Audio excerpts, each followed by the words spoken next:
Yo. I see my name up in lights. Go hard or go home, no slacking in my sector. Just forget about the fortune, forget about the fame. Speak your truth and let that be the reason they remember your name. Weight of the world tonight. Can you feel the pressure that builds inside? Can you feel it? A long time ago on a podcast far, far away. It's May the 4th, and you know what that means. Happy Star Wars Day, and welcome to Max Wrestling episode 426. This is your captain speaking, and I am joined, as always, by Cali's own El Jefe, Moses Marquez. Top of the morning, as we say here in Cali, because we respect the wars. May the 4th be with you. Absolutely, and we've done, like, special Star Wars-themed episodes before, but I think this is the first time we've ever actually done one on May the 4th. Hey, it fucking finally adds up. So and speaking of that, we both got Grogu representing. I was about to say, I was like, we gotta have the Grogu's out. And coming up tonight, Backlash predictions, and yes, they're already complaining just like we are, and All In smashes the fucking pre-sales. Yeah, it did. And also, I will stand by. Last Jedi was not that bad. That's controversial. First off, fucking go enjoy a goddamn movie. Stop hating shit. Stop being critiquing. Okay, if you want to critique something, critique Solo. I'm gonna get some hate. Yeah, I don't like Solo. The critique for Last Jedi was crazy though, because it went from they copied too much for The Force Awakens to they changed too much and came up with too much original shit for Last Jedi. What the fuck do you want? You lost your originality. Hold on, wait a minute. You said get rid of it. That's not what I said. Are you sure? Luke's an asshole. Dude's been living on his own for like 20, 30 years. Yeah, drinking right? Cow's green milk. How would you be? Right? What the fuck is going on? Anyway, before we begin, hit that subscribe button on youtube.com/MaxWrestling. Follow us on SoundCloud, Spotify, wherever you get your podcasts. And don't forget to visit maxwrestlingnet.weebly.com for all your Max Wrestling needs. Do it. And with that being said, let's get into the headline this week. The Backlash. Okay. There's like 2 matches here that I didn't even know were announced. That's how much I've been following the build up to Backlash. So let's kick it off with the most random match on the card, I think. Seth freaking Rollins versus Omos. When that got announced, dude, I was immediately out of this. You know, they talk, all these E-guys, they talk, or all these E-drones or whatever, talk about, oh, well, the long-term booking and the long-term storytelling or whatever, and then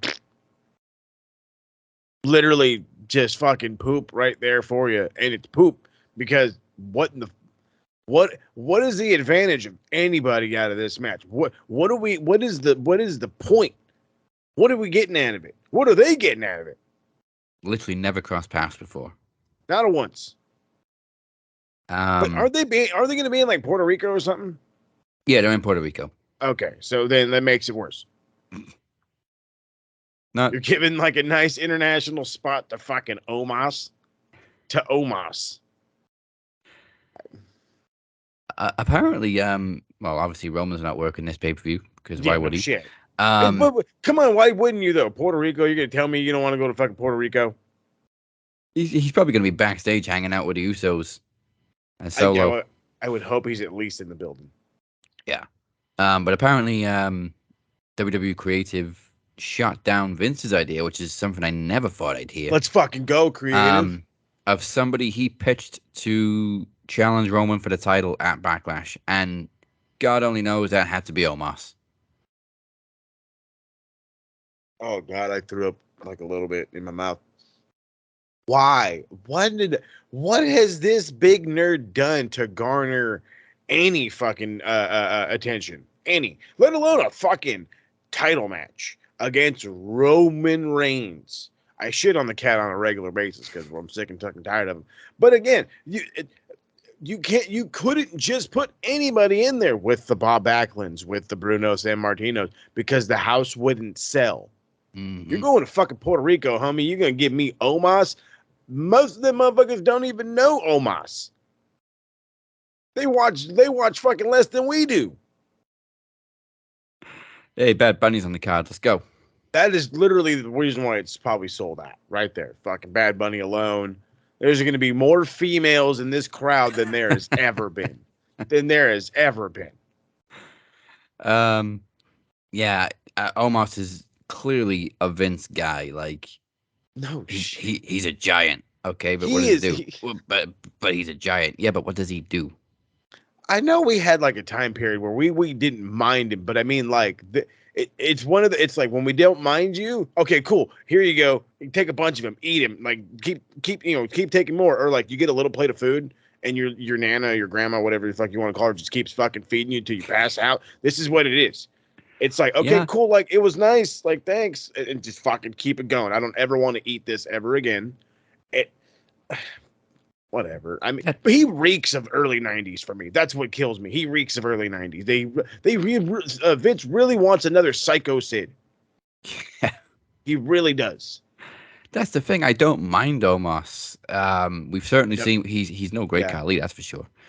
We've No. seen worse giants in WWE. Oh yeah. Khali, Giant Gonzalez. There's a Um, list of them. Omos isn't terrible, No. but he's against Seth Rollins on a pay-per-view. Why? He's at WrestleMania against Brock Lesnar. Fucking Why? why? Fucking why? I get you want to build him, but like, can you do it on the show? Like, you got a Monday and a Friday show. I think he's on the Monday show. You can't He's a build him free on agent. He can go Mondays. to any show now. Oh, well, get the fuck out of here. You can't. MVP negotiated a deal for Omos to appear on either show. It's the dumbest shit ever. So fucking the thing that was exclusive at one point in time to just Brock Lesnar Mm. is now fucking. I can negotiate this in my contract. How come nobody else negotiates this in their contract? How come Roman doesn't do it? How come Cody didn't do it? You gonna tell me these motherfuckers ain't got lawyer money? MVP could get a contract, but none of y'all can call a lawyer up and get you something. What the fuck? You're gonna glue. I think Brock got drafted to Raw. I think you're gonna glue Brock Okay, to Raw. You're gonna glue Roman to SmackDown. But Omos can go wherever the fuck he wants. wherever the fuck he wants. Make Somebody get zeros. MVP as my agent. Jeez. Immediately, I need MVP. Like if I ever get in a fucking car wreck, he's defending me. If I ever accidentally, unalive somebody, and I say it just like that, fuck Johnny Cochran, I got MVP. So Goodness gracious. I don't know how to call this match because just like the Brock match, it's completely random. But Brock killed him in like 5 minutes. So like, what the fuck was the point in the match? That's what I'm thinking is going to end up and it's like a 1 or 2 way kind of thing. Either it's going to be a 5-6 minute burial, or Omos is going to win through some chicanery. I'm really hoping, and God, please hear me when I say this. Don't let this fucking be like a Seth. Hey, brother, let me try to carry you to a good match. No, fuck you. Don't you fucking dare do that. Don't you fucking dare. Like, just let it be, bro. Just let it be. I mean, Get in there, squash him, get the fuck out. yeah, because like Brock didn't put him over. I can't see No. Seth putting him over because he's like #1 pick to be the next the first world heavyweight champion, or however they're carrying on the lineage. I don't know if it's going to be the same title history as The the big gold belt. WWE World Heavyweight Championship is what they said on the bump. Yeah. And of course it's modeled after the big gold, so I would assume it carries on from when Randy had it last. Oh, that's right. Randy did have it last when they did the double 2014? belt thing. I'm a jigger, Yeah. and it was him and John for the 100,000th time. Yeah. The 100,000th time. I used to complain. People used to bitch about fucking Sting and Flair. I'd eat that shit up all day long. And maybe our kids will fucking, oh my God, fucking Randy and John or what? No, fuck that shit. The guys were annoying. That shit was annoying how often they fucking fought. Yeah, and talk about overkill. Like when I was a teenager, it was a dream match to have John Cena versus Randy Orton because they were always on different brands. And then they had like the SmackDown versus Raw poster, and it was Randy versus Cena, and I was like, oh shit, that's a dream match. But I don't remember the first time they had a match. When they finally got together, I don't remember it. And then of course they just had another one and another one and another one, and it just kept going, and it just killed it. Apparently it sold tickets somewhere. I don't know. Yeah. You know how the game goes. So, but based on two things. Number one, I don't want Cody to win the world title because I want him to go straight after Roman next year. Yes, dude. No Um, I, consolation prize. yeah, no consolation prize. I think Seth would be a perfect fit, and from the renders I've seen, that belt looks fucking great on him. Keep pushing Seth, so I want Seth to go over on Omar. Sorry, Omar, Well, but yeah, you're I don't losing know. to another star. Does anybody, if anybody wants Omos to win, first off, I need to know how often you brush your teeth after sucking the old man's wiener. Because, like, good God Almighty, I don't know how anybody can like him. Let me stop myself. Because I'm gonna put my foot in my mouth. I don't know how anybody can like him in a position like this, being pushed like a star like this.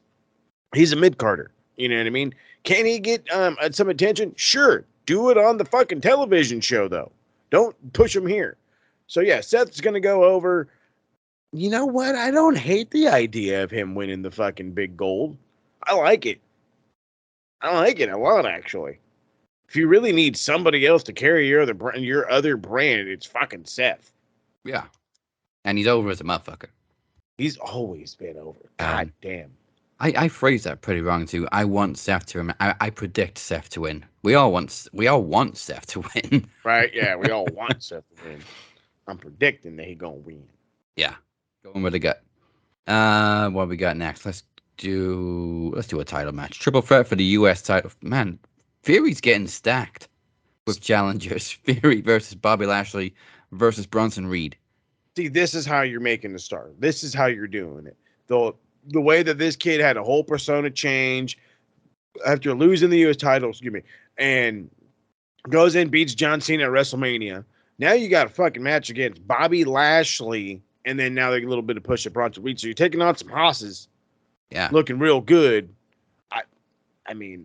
I'm already leaning towards Austin Theory just because I'm loving what they're doing with him. He's not gotten stale for me. He's not a name that is cringy anymore. I like it, But then again, I see Bobby and I know that Vince is back, and he's just like, you got to be big, baby. You got to be big and jacked. Look at me. I'm 70-something years old. Sexual Tyrannosaurus. Fucking hell. I mean, But then, I think a few of Fury's defenses have been triple threats. yeah. Like he's not had an easy ride as U.S. champion. No, sir. No, he's not. And Cena shouldn't have been an easy ride, but I mean, Cena's performance wasn't really up to Cena's standard, and also he cheated to win. So, Yes. um, Worked perfectly. but like you said, two big harsh challengers, but I can still see Fury winning somehow. Yeah, you see what I mean, and that's the good thing about him. That's how they pushed him. They pushed him to be the guy that he's a Seth Rollins type. Seth Rollins. Yeah, There you go. There you go. It's a type. It's a type. Don't get mad. I did not say he's Seth Rollins. Calm the fuck down. Somebody's getting mad right now, twisting my words. But you know me, dude. I'm a sucker for the swerve, yeah. and I love me some Bronson Reed. I do. I love me Bronson Reed. And I don't know why you don't want to push this fucking guy. He was North American champion. Why don't you make him fucking U.S. champion for a cup of coffee? See how it works. He's done nothing on Raw. Exactly. He's done nothing. Give him something. And then this could be one of them bullshits because it's a triple threat. He could win off some bullshit and it wouldn't matter. It wouldn't matter. Now, granted, I don't think it's going to happen. I'm just saying I would like for it to happen. It makes good sense to me. Just because, again, I am a sucker for the swerve. You know what I mean? The predictable shit is predictable shit. And that, for me, is one of the bigger reasons why, like, these live events, premium live events, excuse the fuck out of me, get so, like, fucking stale. Like, now, we know shit's coming, but at least make it exciting that we know it's coming. Or hit me with a swerve once in a blue moon. You know what I mean? Yeah. But yeah. Well, we also didn't really take the draft into consideration. Wow, what the Theory fuck? is going to SmackDown as U.S. champion. Well, if he's still champion, and Gunther's going to Raw. So they're switching the titles again. So the draft hasn't taken effect? It takes effect the night after Backlash. Oh. But since both champions are swapping brands anyway, it doesn't really matter. No. Theory can take the title to SmackDown. But where's Bronson Reed? Did he get drafted? I'm not sure. Wait, I want to say with the Raw. I want to say. Yeah, he did. So Theory has to win because Gunther's going to be on Raw as the IC champion, and Theory can take the US title to SmackDown. So it's got to be Theory. It's got to be Theory. Then again, what about Bobby Lashley? Did Bobby Lashley go to SmackDown? Yeah, he did. So it could be Lashley or Theory. Okay, well, fuck, goddamn way to fuck Bronson Reed out of some shit. Come on now. But there Yeah, the goes Raw my guy fuck. ain't winning. I ain't winning shit, fucking bastard. Well, I mean, but it would make, you know what I mean? It makes sense. You know what I mean? It makes logical booking sense. Why would you have two mid-card champions on one television show? Unless that's because Roman's going to be on SmackDown. So you got to have a title on a fucking television show. Yeah.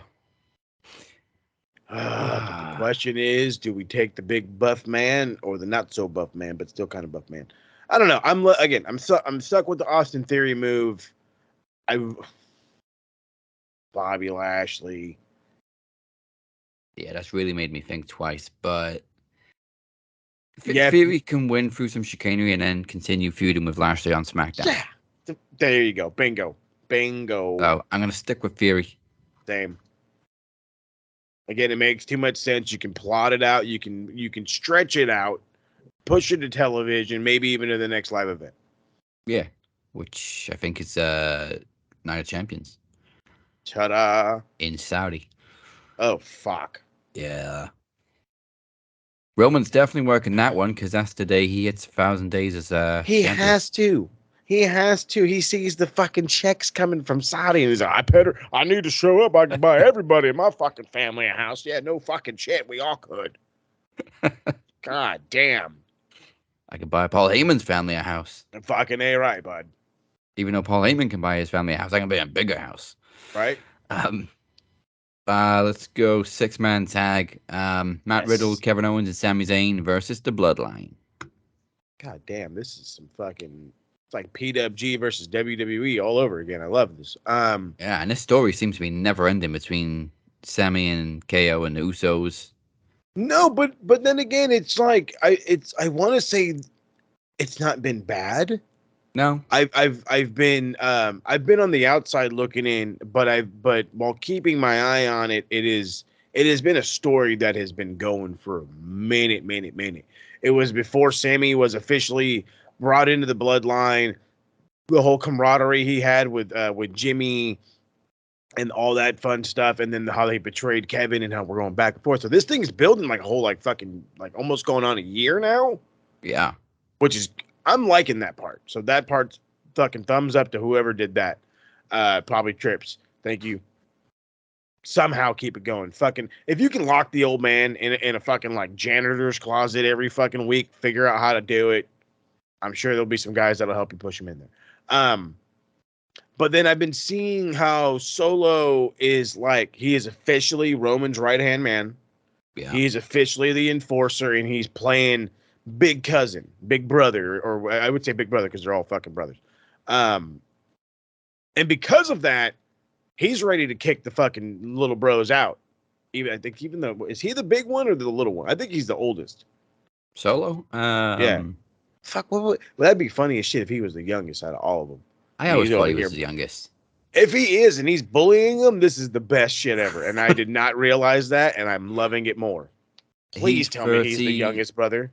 The Usos, I'm sure they're older than 30. Oh, yeah, they're 37, so he's the younger brother. Little brother's coming over here to debo big brother. It's fucking fantastic. Revenge is sweet. Remember them sharpshooters used to put me in, you bastards? How about this? I fucking see. This is great. This is great. I'm already loving it more. This is why we do this. But yeah, I think this might be where they start to turn. Now, granted, Paul Heyman's there, and maybe we could and you could probably drag it out. Maybe one more big. What's the next big pay-per-view? SummerSlam. Money in the Bank. Money in the Bank. When's that? June, July? Yeah, June, I think. You can make it go to June. Oh yeah. And this is a guy again. I'm outside looking in. You know what I mean? You could absolutely make this go to June, and it wouldn't get that stale. It'd get a little You know what I mean? Little stuck in your roof of the mouth. You know what I mean? Like, all right, can we get it going? But the second it happens, you're gonna pop and you're gonna love it, and then you're gonna be reinvested. So don't have Solo turn on them yet, or don't have Jimmy and Jay turn on Solo just yet. If you could keep it going, maybe just a full blown 6-man, maybe get instead of fucking Matt Riddle, who else would work? I don't fucking know, some other jackass. You can get where did Gargano? No, wait, Gargano went back to NXT. Shit. I think he got drafted to main roster though. If he's on, well, I think because they're going to be on SmackDown then. Kevin and Sammy. They got drafted to Raw. The Usos got drafted to SmackDown. Oh, so this feud ends. I mean, it has to. It has to end because the only other time they're going to see each other is maybe Night of Champions. Yeah. Unless they say, fuck you, we're showing up on either show anyway. I mean, they do run with Roman. Me. They do run with Roman. Oh, fuck it. Okay, yeah. There's a lot of trigonometry going on. Yeah, I mean, they had an opportunity to really shake things up when the Bloodline were drafted number 1 on the first night to SmackDown, but it was just Roman and Solo with Paul Heyman. Can't forget Paul. And then the Usos weren't drafted until Monday, but they also went to SmackDown. Interesting. So for a couple of days there, it was like, shit, are they going to get broken up? Well, yeah, you had the speculation of swerving, which there you go. I mean, you could have, but then, yeah, okay. Well, fuck. I don't want to base everything off this goddamn brand change, but if I do, it makes all the sense in the world. Because if they're going to go to different places, there's no way you can keep this thing going. Again, the next time you can see each other is in a month in Saudi, which then I can see a change. I can see the whole fucking swerve and the blah, blah, blah, blah. But there's nothing to, it's not like you can build it and have them fucking push a thing on television.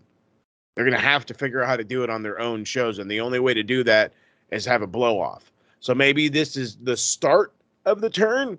Maybe Solo walks out. Maybe Solo does something. Regardless, maybe Romo can get the Usos traded. Like ship him off to Raw. I'm done with him. That's other fun little details that I really do believe that could fucking happen. If we're gonna have fucking MVP fucking validating for fucking Omos to get a goddamn fucking title shot of Brock Lesnar or whatever the fuck, then like or beat a free agent, my bad. Then fucking anything's possible right now in this goddamn company. But I'm sticking with the baby faces. I don't like yeah. There's no there's no reason that you're gonna win a tag team tournament or some bullshit to get your title shot at Night of Tournaments or Night of Champions, Night of Tournaments.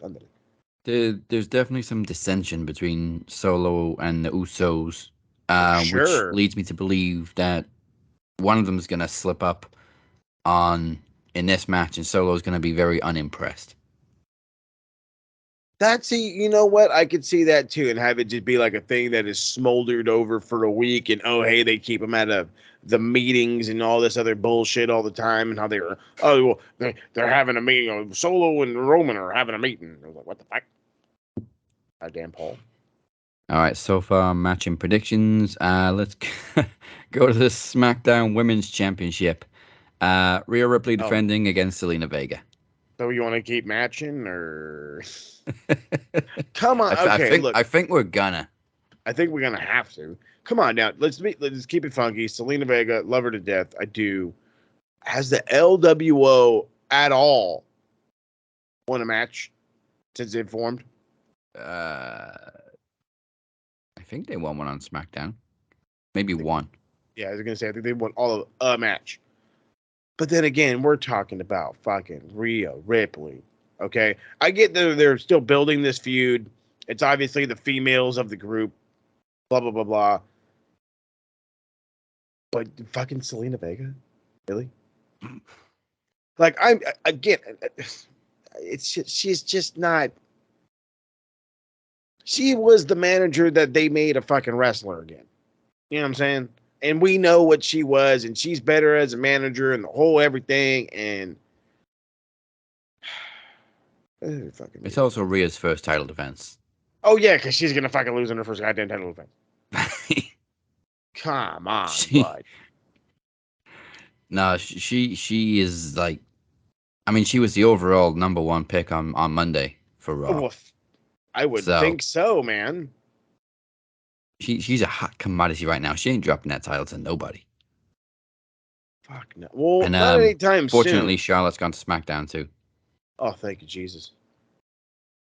That's what Or happens when staying you on don't SmackDown. watch a draft. I was living in suspense. I was like, I tried to keep up with just like fucking what's it call it? Like Bleacher Reports, like fucking, you know what I mean, telling me where motherfuckers went, but just threw me off. Then I saw a video of RVD in a suit, and I'm like, what the hell's going on here? Yeah, reading the card upside down. Yeah, fucking okay. How many edibles did you take, bud? For the majority of it, the draft was very uneventful. There's a lot of people that just stayed in the same place, and it was just like, what's the point? Um, Like I've said it year after fucking year after fucking year.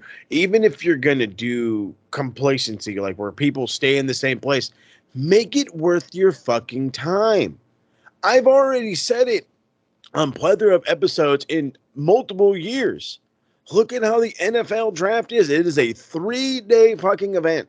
A 3-day event that literally takes over television in the middle of the NBA playoffs, mind you.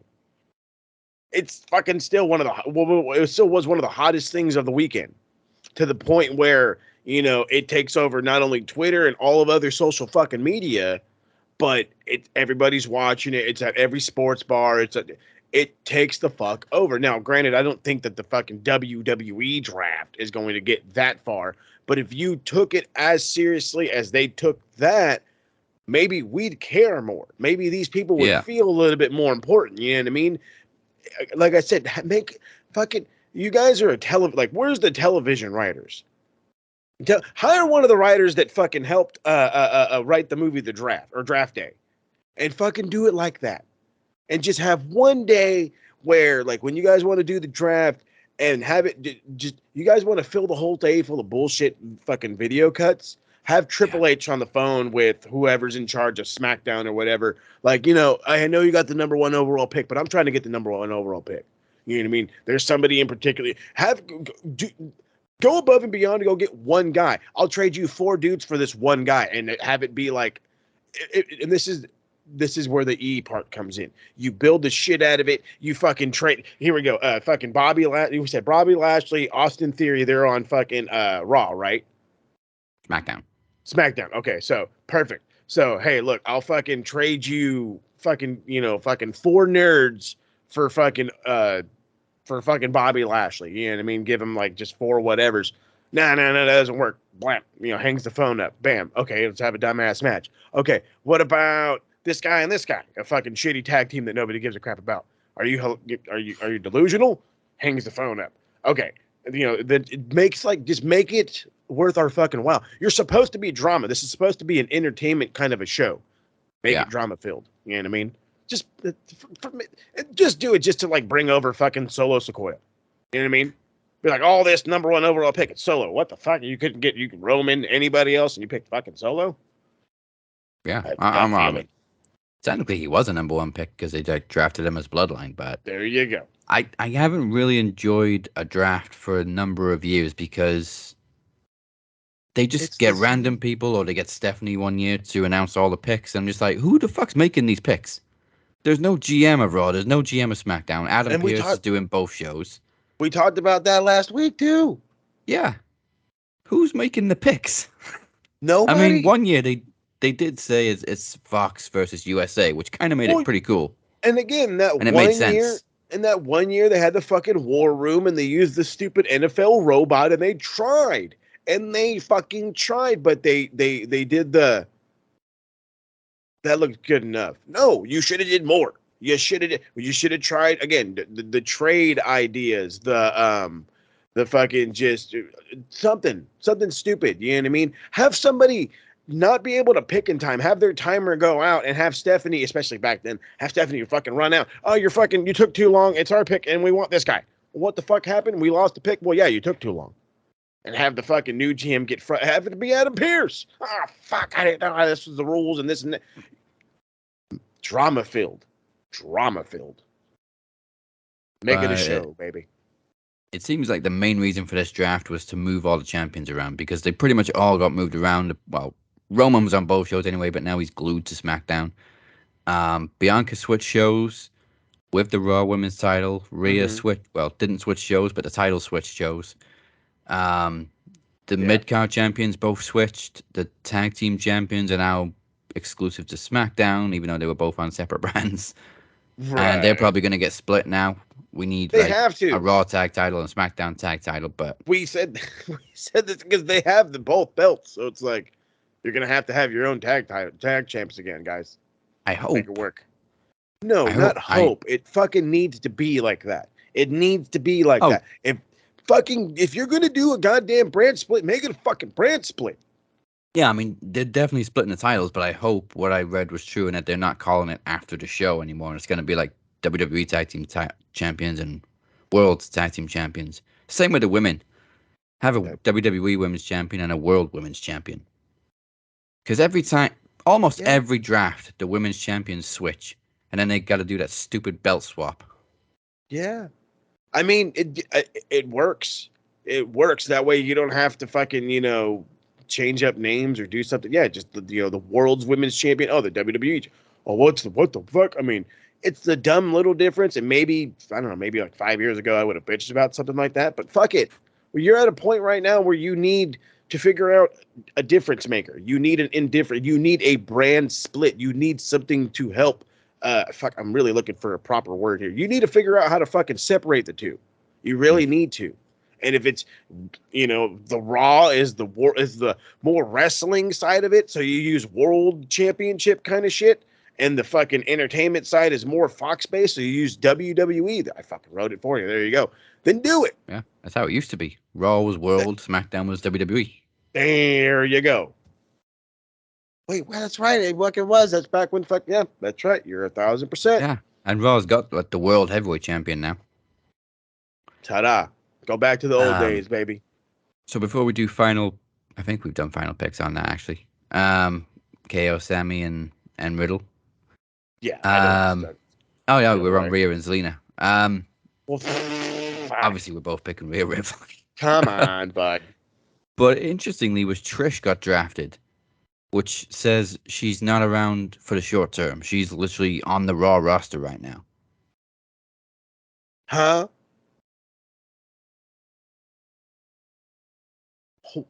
Trish Stratus. Yeah, she got drafted. She's on Raw. Is she going to be full-time? Is she full-time? I mean, last week she was there just to do a backstage interview, so I'm figuring she's going to be there most weeks, if not every week, at least to do a promo. Pulling a Christian Cage, okay. Pulling a Christian Cage, yeah. Great to see Trish on another run.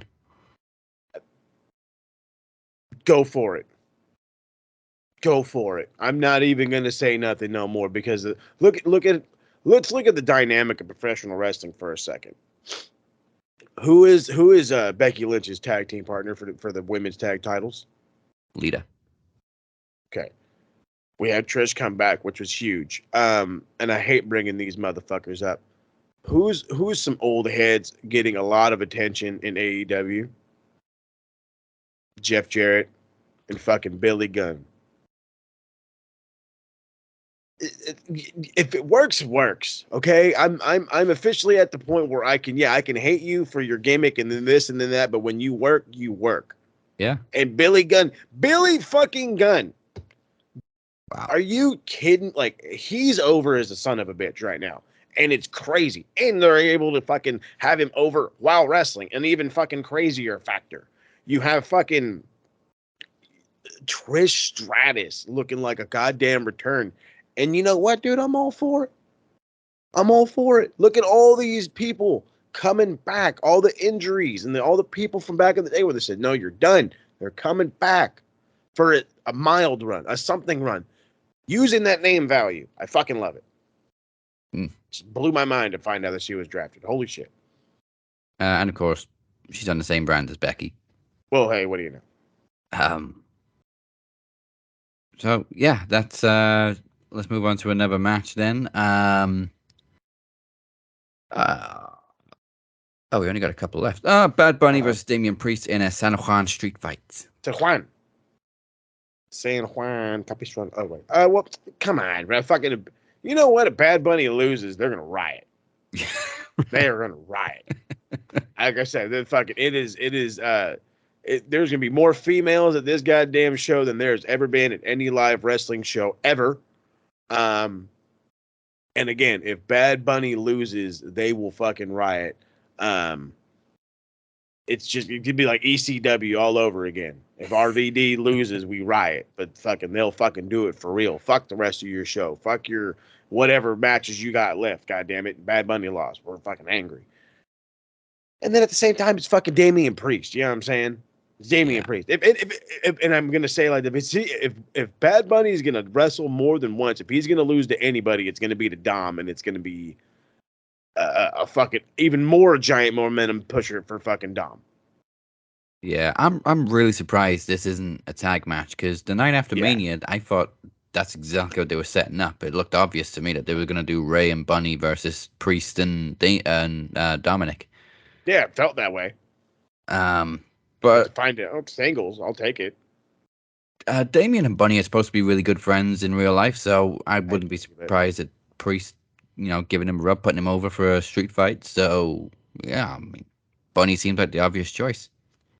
Yeah, I don't see any negative way. It's gonna be hilarious to see a fucking rapper beat the shit out of somebody as big as Damian Priest with a kendo stick. It'd be awesome. All right, 2 matches left. Raw Women's Championship: Bianca Belair versus Io Sky. Before I make a prediction, I'm gonna check the draft. I know Bianca got drafted to SmackDown. She's going back to Fridays. Io. Where's Damage Control? Please tell me they're at Raw. Please. I've seen the name on the list and I can't find it again now. Son of a bitch. Oh, there we go. They're on SmackDown too. Fuck. So that does not make this any easier, but we hear the whole Bianca Cena thing going around. Bianca's more likely to win, and we've been smelling shenanigans between Bayley possibly turning on Io for the past couple of weeks. So maybe that's gonna happen on Sunday. I don't know. Yeah, that's what I was like. I was hoping the opposite, but then I was just like, that's right. She's been having an issue with Io, and it's about ready to kick her out. Yeah, and then it shady looks more likely. Well, if fucking Bianca got drafted to fucking SmackDown, how the hell is she gonna? She's gonna have to get traded then, right? Well, Rhea's staying on Raw with the SmackDown Women's title, so Bianca's taking the Raw Women's title to SmackDown. So that's what I mean.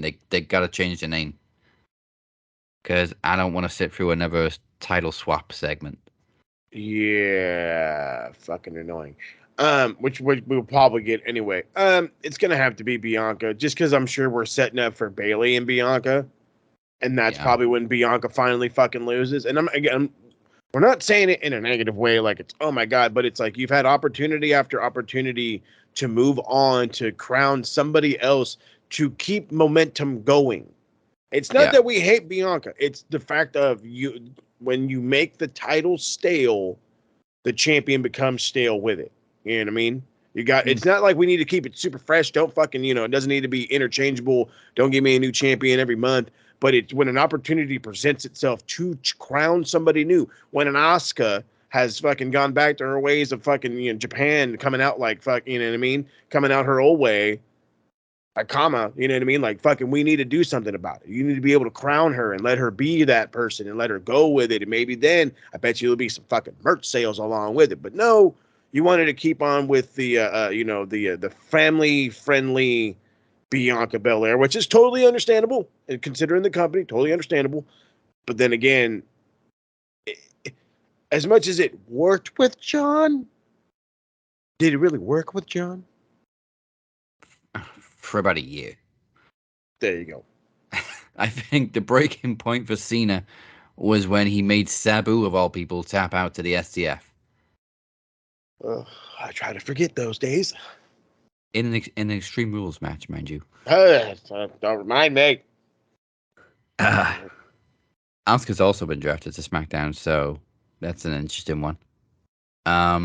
Yeah, and the guy that commented on one of the episodes we did a couple of weeks ago, we weren't saying that it's okay for Bianca to go on this tear as champion. Not okay for Bianca to do it, but it's okay for Jade to do it. Like, Jade hasn't gone stale.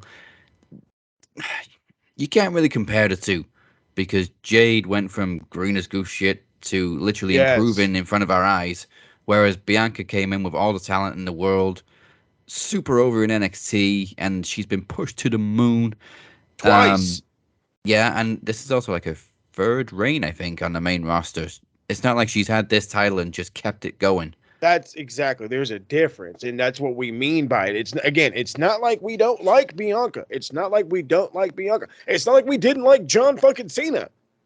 But when you fucking eat the same dinner every motherfucking night for a year, bro, you're telling me you're not gonna get a little sick of it? Yeah. At least with fucking and again, let's since we're doing the food comparisons now, it's like with Jade, I started at Top Ramen. You know what I mean? I started at ramen noodles because I was on a budget because it was super green and it was easy to make and it did the job. Yeah. It did the job. I'm now making fucking 3-course meals with dessert. You know what I'm saying? That's where I'm at. I went from this to that. That's why it has not gotten stale. But then again, if you fucking really listen to what we're saying, we want more for her because she deserves more and she deserves a bigger spotlight. But at the same time, we also want that fucking title off of her now. Yeah. Because it's become irrelevant on her. She needs more.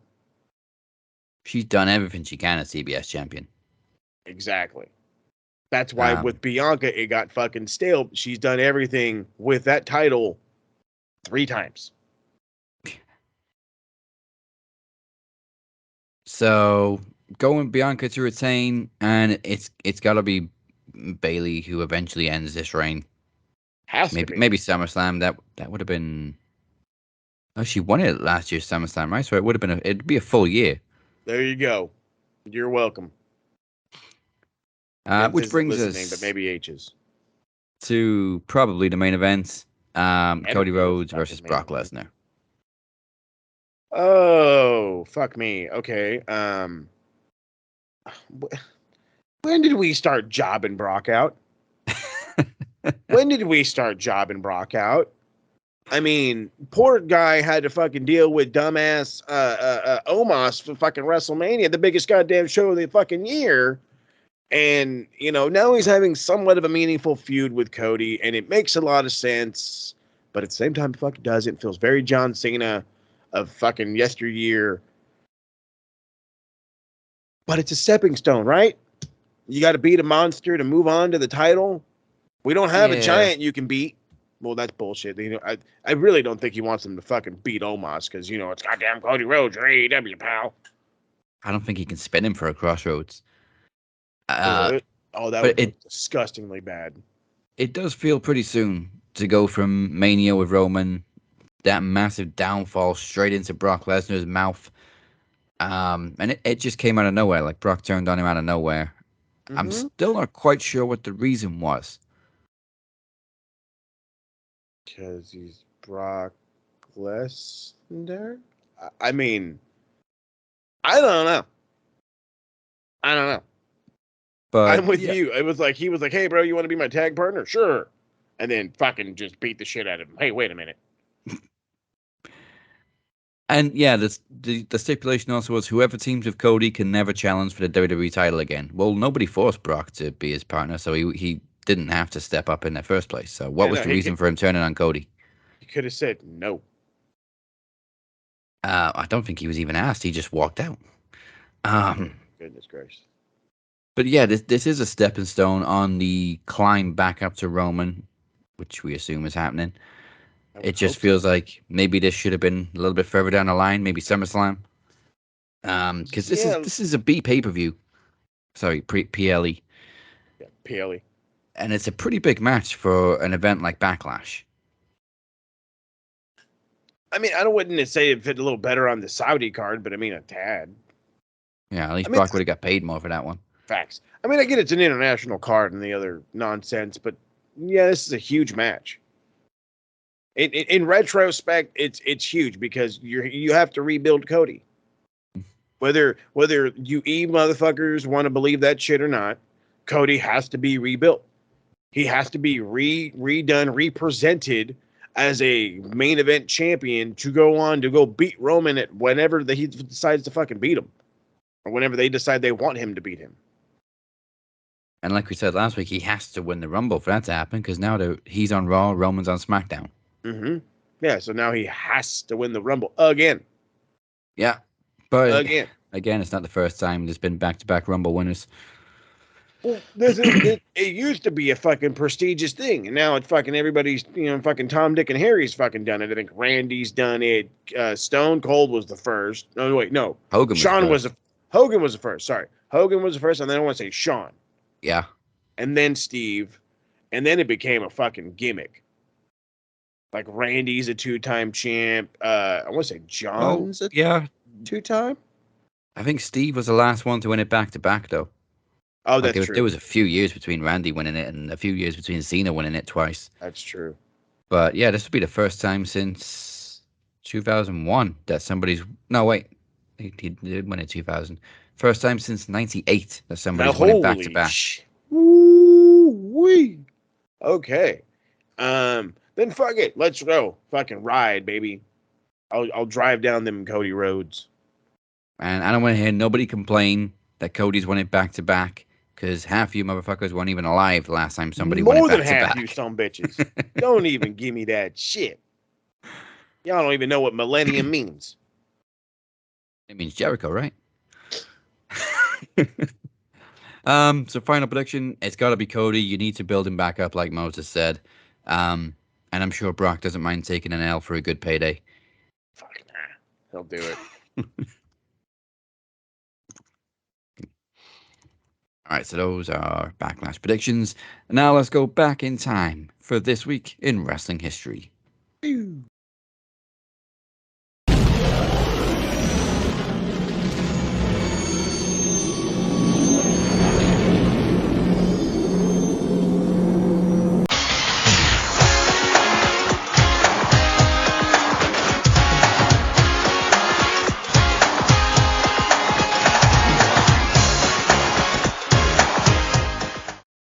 On April 28th, 1997, Owen Hart won his first of 2 Intercontinental Championships, defeating Rocky Maivia on an episode of Monday Night Raw. On April 28th, 2019, at Rebellion, Brian Cage became Impact World Champion when he defeated Johnny Impact with special referee Lance Storm. The event was main evented by Full Metal Mayhem, as Santana and Ortiz defeated Lucha Bros for the Impact Tag Team Championships. April 29th, 2001, in a winners-take-all match, the two-man power trip continued as WWE Champion Stone Cold Steve Austin and Intercontinental Champion Triple H defeated Kane and The Undertaker for the WWE Tag Team Championships. Also on the card, William Regal defeated Chris Jericho in a Duchess of Queensberry rules match. Chris Benoit defeated Kurt Angle in a 30-minute Ultimate Submission match, and Shane McMahon defeated Big Show in a Last Man Standing match following a death-defying 50-foot leap off the Titantron. April 29th, 2007, in a 3-on-1 handicap match, Vince McMahon, do-rag and all, became ECW World Champion when he, Shane McMahon, and Umaga defeated Bobby Lashley. April 29th, 2012, hey, how you doing, Amir? At Extreme Rules, Cody Rhodes defeated Big Show in a tables match to become a 2-time Intercontinental Champion. This was the only title change of the night, as CM Punk retained the WWE Championship against Chris Jericho in a Chicago street fight. Sheamus defeated Daniel Bryan in a 2 out of 3 falls match to retain the World Heavyweight Championship. But in the main event, despite being his first match in 8 years and bodying Cena for the most of the match, Brock Lesnar fell victim to Super Cena in an Extreme Rules match. April 30th, 2000, in one of the most epic title changes on pay-per-view. Despite mass interference from D-Generation X and the McMahon family, The Rock defeated Triple H for the WWE Championship after Stone Cold Steve Austin's one-off appearance during his recovery from neck surgery. Austin laid out every single heel with a steel chair on his way to the ring before leaving Triple H for The Rock to finish off with a people's elbow for the win. And final piece of history this week, at Triple Mania 30, Sammy Guevara and Ty Conti became AAA Mixed Tag Team Champions when they defeated Los Vipers, Maravilla, and Latigo and Commander and Sexy Star 2 in a four-way match. The titles were vacated on December 28th when Sammy and Conti failed to appear for a title defense. That is all your history this week. Right, history is fun, but let's have some more fun. Let's see if y'all can get there before I do. I've got 2 minutes to guess the identity of this mystery wrestler. I'm cutting a 60-second promo at the end of the show. It's time to guess the wrestler. I wonder who this could possibly be. Who is it? Who the hell is it? Guess the wrestler. He's the wrestler, better than all the wrestlers. Right, let's get 2 minutes on the clock. I really hope y'all are getting there like way before we are, man. I swear to God. And it's been 2 weeks? No, 3 weeks? No, it's been longer. It's been 2. I did a promo a couple weeks ago, 2 or 3 weeks ago. Oy. But we've yet to get that first promo from Moses. Let's see if we can. All right, 2 minutes begins. All right, let me get the title history first. That's how we always begin. Easiest way. Oh, damn. That's a lot of obscure titles. I believe. I believe it already. All right, 2 minutes begins now. So F1 heavyweight champion. That's Force One Pro Wrestling. Dynasty Tag Team Champion. He is an MCW Tag Team Champion, which is Maryland Championship Wrestling. Liberty All-Star Wrestling Heavyweight Champion. Heartland Wrestling Association Heavyweight Champion. Moving on to NWA Heavyweight Champion. Force One Heavyweight Champion. When the fuck was this a thing? Where the fuck are all these titles? ECW Tag Team Champion 2 times. That should maybe help a little bit. Okay. Anything from WCW? Nope.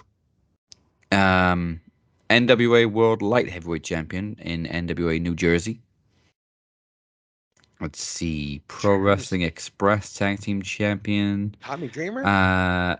No, but like that's kind of the right area. Let's see. Okay, we got 53 seconds to start making it a little easier. He is a former hardcore WWE champion. Bully Ray. No. Devon. No. Raven. No. He was the tag team champion 2 times with Raven, no. In ECW. Let's see. In ECW. Killer Kowalski Cup 2009. Not Mike Awesome. No, I did Mike Awesome. Not Tanaka. Fucking who goddamn team with him? Mikey Whipwreck? Right. No, we're almost out of championships. Let's go to made his WCW debut in '97 and also left in '97 and returned to ECW. WWE debut 1999 till 2008. Sandman? No. Oh, time is up. Oh shit, let's go. We're getting a first time promo. It was Stevie Richards. Oh, son of a bitch. Talk about obscure. That's all the fucking. Oh my god. That's a lot of obscure titles, but a lot of them are heavyweight. But no, not only that, you stayed like when you were going in the indie, you stayed in like in the upper northeast. I'm like, there's like 10 or 12 dudes that are a mainstay right there. And I was just, okay, Stevie Richards. All right, you fucking central blaring bastard. I got you. Yeah, the hardcore title was his only championship in WWE. He won it 21 times. Excuse the fuck out of me? 21 times? R-Truth's like, yeah, whatever. I got the 24/7 title 99 times or something. I don't fucking know. Strangely enough, I don't think that's the most. That's He's not certainly shocking up at all. there. It's not shocking at all. Crash Holly was 22 times. Son of a bitch. Oh yeah, so he won it the third amount of times, 21. Crash Holly was 22. Raven won it the most times, with 26. Surprising at all. All right, you are finally getting a first-time 60-second promo from Moses at the end of the show, and it is on Stevie Richards.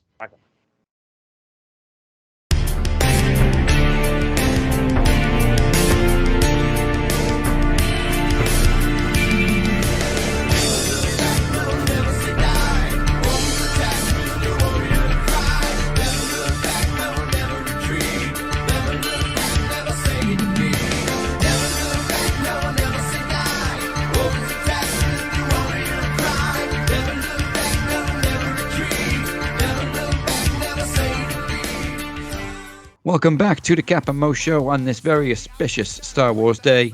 We're here every single Thursday. Don't forget to like, follow, subscribe, wherever it is you may be joining us, and head to the website maxwrestlingnet.weebly.com. Right, still to come this week, AEW silences the naysayers yet again. Fucking destroyed y'all sons of bitches. And yes, it's all thanks to the Young Bucks. But there are still naysayers, of course. Of course there is. Fucking assholes. All right, but first, it's time for stupid things people say online. This is shit Mark say. Even more assholes. OMG. Eggplant emoji. WTF. Santa Claus emoji. Thought he was dead. LOL. Peach emoji. Shit Marks say. Names have been changed to protect their stupidity. Oh my goodness gracious. Okay, let's get right into the fucking TikTok life. So here's the fun. So first and foremost, I got to clear the air because I got hit up on TikTok because they're like, one dude in particular was like, this is my segment. He's like, every time I hear that this is the shit Mark say theme, he's like, this is where I jump in and which dickhead am I shooting on this week? The reality is that a lot of these cats are going away. They're switching to Twitch, they're switching to YouTube, they're getting off of TikTok. You know, so they can go spew their hate somewhere else and maybe get a bigger following. I don't know, whatever their dumbass reasoning is. We've been on YouTube for a hot minute, but that's beside the point. But this week there's a fun little narrative of the give the Omos a chance narrative. And this is exactly what I got so goddamn pissed off. Well, I wouldn't say that pissed off, but there's one dude in particular, and now granted, I don't want to give him too much shit. I don't even want to, and then this is going to be one of those ones too where I won't actually give his name. I can't change it. I don't want to do nothing. He's actually one of my buddies, but it's like you marked so hard for Omos. This is your week, Playboy. This is your week. So when you're laughing at this episode, put it in the comments. Raise your hand. Something. Figure it out. This is gonna be hilarious though. But he got upset because everybody shat on the Brock and Omos match, and it's like, well, yeah, it was just there. Brock beat his ass. We walked away. We got to see Brock throw a guy around. What's the big deal? Well, how come nobody gives Omos a chance? You know, he's a giant that actually move, and he can do this and he can do that. And I'm like, but he's got no personality. He's stale as shit. The Great Khali was stale, and he goes into this entire little argument of bringing up giants with the smallest bit of charisma, saying that, well, at least they got over. And that's why I brought up the Psycho Sid, because he is like a Psycho Sid. Except Psycho Sid could somewhat cut a promo, even though he made no fucking sense. He could still somewhat cut a promo. He would get people, into the idea of him just off of his nonsense. And it's the hashtag give Omos a chance has started on TikTok. It has not gotten far. It has not gotten far, but it has started. And I will give him one chance, and that is to go back to the NBA. Sorry. I mean, like I said, I don't hate Omos. I don't mind Omos, but yeah, I don't understand the push. Yeah. I I don't see the appeal. I don't see the appeal. No, not the appeal that Vince does. There you go. There you go.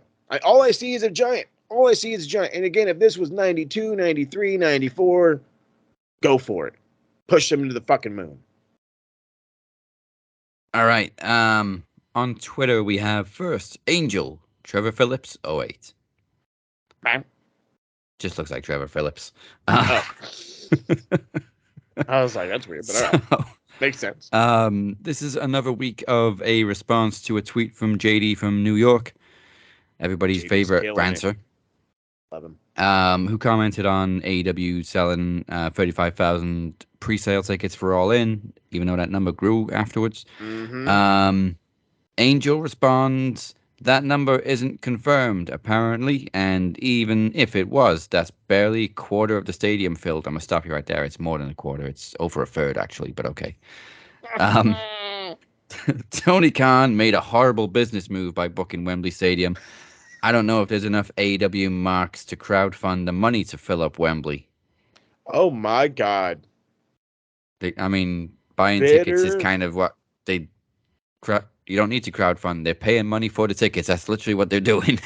They're literally saying, hey, there's a show in town. Here I go. And they're at what, 40? What Taz was all fucking excited to say it last night in AEW. There are 40-something thousand pre-sale tickets already in, 48,000, 47,000, something like that. Yeah, it's 40,000, and that was what was it, Tuesday, the first pre-sale day? Yes. There was another one on Wednesday. There's two more today, and then general sale is right. tomorrow. And they've already reached almost half the capacity. So they were expecting 60,000 is what they were hoping for. And right now, there's a strong possibility they're going to surpass that. Because again, if I'm not mistaken, the new Wembley can hold 100,000, no problem. They say capacity is 90,000, but that's 90 for sports. You can stretch it to 100,000 easy for floor seats.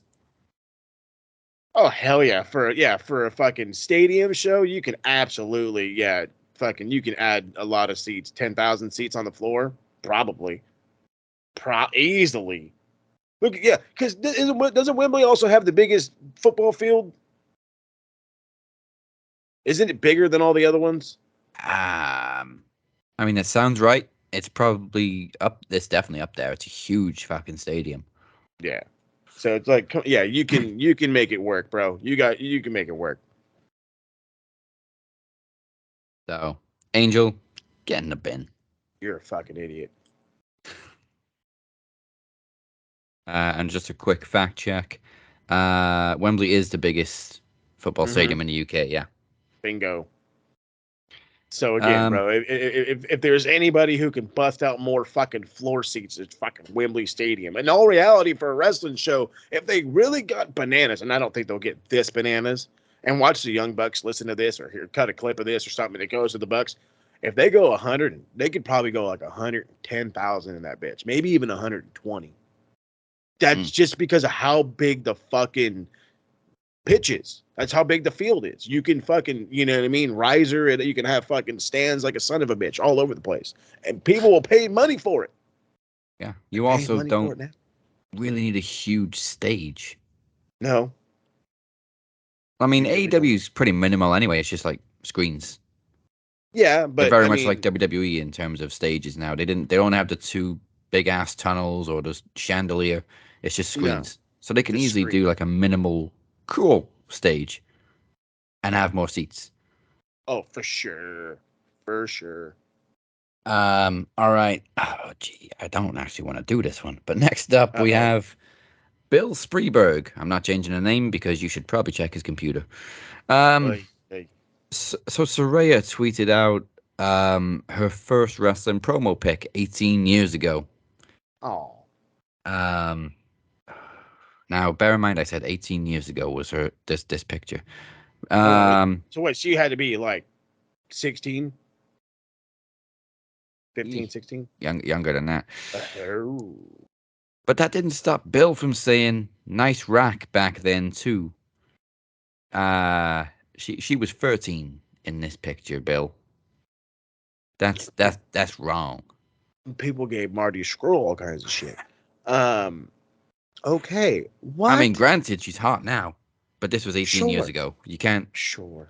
compare the two. She 13? 13. Like I I don't want to justify like, hey, look at me on Twitter acting a dumbass, because that's just bad. That's just questionable behavior, as they say in the professional world. Yeah. Jesus Christ. And it's not like she just posted like, this is my first wrestling promo pic. She specified this is 18 years ago. Now, 18. she was 18 when she was on like NXT, so do the math, Bill. Yeah, she's been wrestling forever. Don't forget her fucking parents, owned a company. She's been wrestling since the womb. Literally. Literally. She was in the womb when her mother wrestled. Mm-hmm. Because fucking let's ride. So yeah, Bill, you can get in a bin and possibly a cell. No, preferably the cell. Fuck the bin. Preferably a cell, yeah.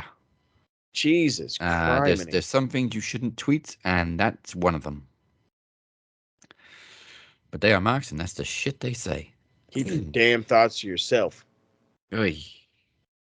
Now on to brighter things. Don't miss our next special event. It is Full House and comes your way May 25th as we place our bets on AEW Double or Nothing. Plus, the Max Tag Team Championships are on the line for the first defense as Phoenix and I represent Dragon Club to defend against Daniel Crimmins and Moses in Tag Team Trivia. That's right. When you pick a mercenary, we go to war together, and the captain also puts his television title on the line in TV rules. No gimmicks, no camera cuts, no special effects. The closest to 5 minutes is your winner. It's the captain versus Ted P. De Niro for the first time ever. Who walks out your television champion? Yep, didn't want to make my first defense easy. And Yes, the World Championship will also be on the line as Moses defends against the mysterious Anon Mascaras. Can Moses survive this new hacker? Will we find out who's behind the mask? One thing we will definitely find out for sure is who is the best between Beer and Kenny Killer. Kenny has defended the Knowledge Championship more than one time against Beer in Double or Nothing rules. Beer must double Kenny's score to win. If he loses, there is no more title shots for Kenny. Yep, Double or Nothing for Beer. And allow me to confirm that will be the main event of Full House, the final chapter in Max Wrestling's oldest rivalry. Love it. We'll also crown the group MVP. The race is active right now. Post and comment as much as you can in the Max Wrestling group for the next 3 weeks. Go to maxwrestling.net.weebly.com/Full House for more information. Get the posted. And currently, Chad is behind Travis, but he's got some work to do. Get there, Chad. Do it, Chad. 3, 2, 1. All right. On to AEW. So last night's Dynamite, to sum it up, I think wasn't the most creative, but did have a clear direction. Like, it was all about building towards Double or Nothing. Yeah. No, I'm going to be an asshole, dude. Okay, look, maybe I was in a bad mood or something, but this episode was butt. It had a really great opener and a really great main. Es todo. That was it. It just There was nothing spectacular. and not only, okay, I don't want to Not that say we it like expect that. big spectacular shows No. every week, but Okay, let me say it like this. I've said this phrase or this sentence, whatever you want to say it, before, and I stand by it. When the crowd is dead, it really does something to the show. And this crowd did not give a fuck what was going on in front of them. Not a fuck. And it hurt. It hurt. It hurt the show. You know what I mean? Like they were hot for the opener. They were hot for Jericho Appreciation Society. They fucking died for Saraya. They died for the fucking was it 3-man battle royal or 6-man battle 3-man battle royal Yeah. shit. Trey Starks DeMaio. and Starks and Juice got nothing. Fucking nothing. These guys were on their hands and getting fucking beers. And then it popped again for the 4 Pillars tag match. It's for me, it sucked a lot of energy out of the room. Yeah, that was very low energy for an AEW crowd. Very, But very, I mean, very. like we said, the matches weren't anything spectacular. Love Willow, she's great. But this kind of felt like a Rampage match, Saraya versus Willow. Big time. Even though we had Sheeta's return after the match, which should have got a bigger pop than it did. Should have. And then the tease and the double turn was great. Sheeta performed it brilliantly. Oh yeah, she had Um, me. She had me. I thought she was done. So much that I had to rewind and go, did she actually hit Willow? No, she didn't. She just No. dropped a candlestick. But okay, cool double turn tease. Love it. And of course it makes sense because the Outcast fucked her over. Bingo. Um, It works out. I mean, it works out. I love Willow. I have noticed one thing, thanks to Teddy P, by the way. Saraya does not bump often. no, I She mean, does I was not surprised to bump see her often. walking out in ring gear. I'm like, she's been a valet for the last couple of months. But okay, singles Pretty action, much. let's go. I'll take it. You know what I mean? I was saying she's getting stale. So, yeah, putting her in a rando ass match every once in a blue moon makes her a little less stale. So, good for them. Bittersweet revenge. You know what I mean? Bittersweet revenge. So, it's like, I'm sure we might get a blow off. No, I don't know if we're Oh, going to yeah. get a blow off at the pay per view, is what I was saying. But maybe later on down the week, later on down the month. You know what I mean? Maybe not next week, but the following week. Yeah. To be honest, the Outcast kind of need 2 more members now because they are seriously outnumbered. Like, there's Willow, Sheeta, Riho, and then you got Britt and Jamie. That's 5 on Yeah. 3. That's true. That's true. I don't know. I wonder how they'll do it. I wonder how they could split it up. I'm sure there's still gonna be somebody else that could fucking turn and just be I like, mean- "Oh, I wasn't here originally," kind of bullshit or whatever.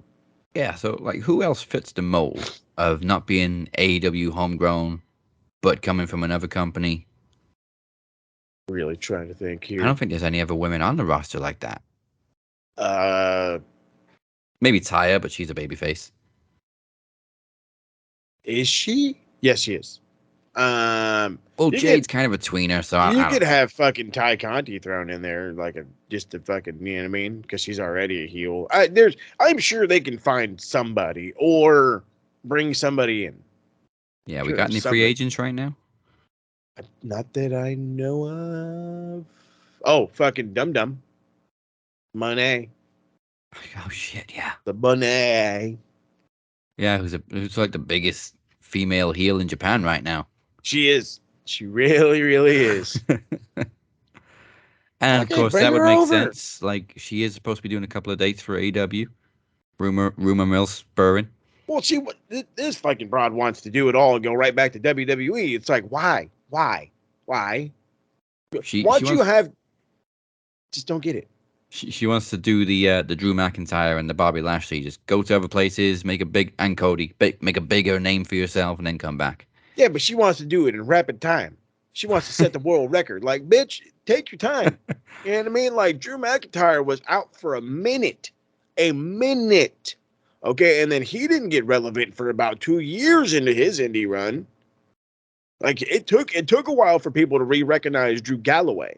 It was like, Oh, yeah. okay, all right, and then he got popular. Now Cody's a different ball game.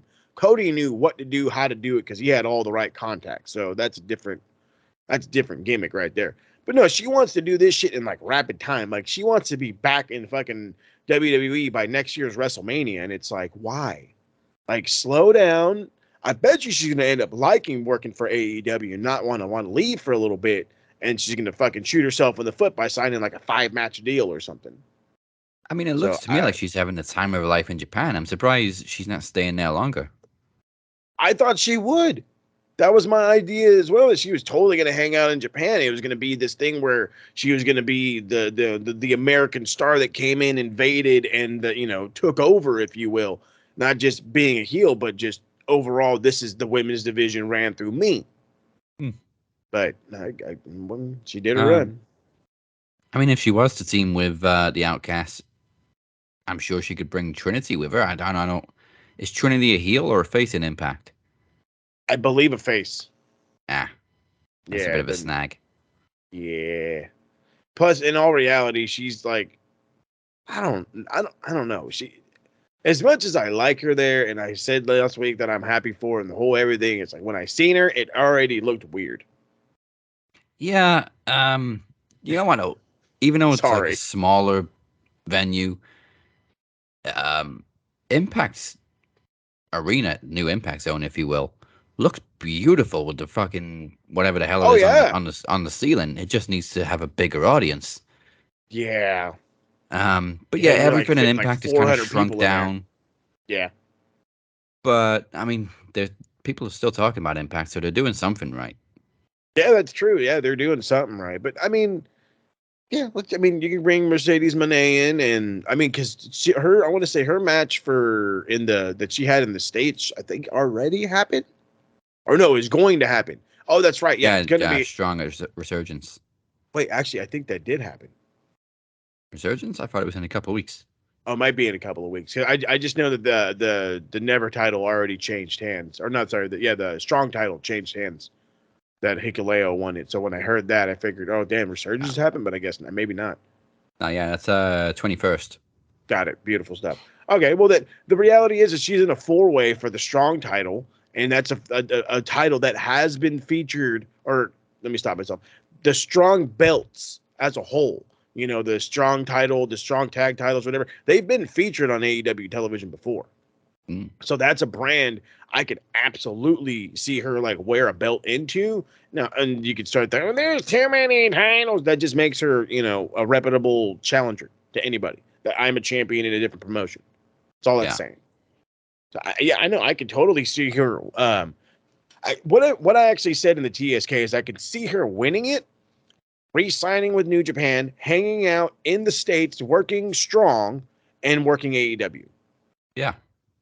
And I think that would work out awesomely. And that would give her bit of Japan, where if she needs to go back for like another Tokyo Dome show or something, she can.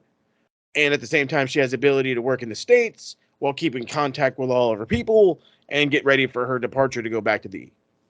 Yeah, and we got Forbidden Door coming up. There you go. Another option, maybe, like she's been working out a lot lately, Nia Jax.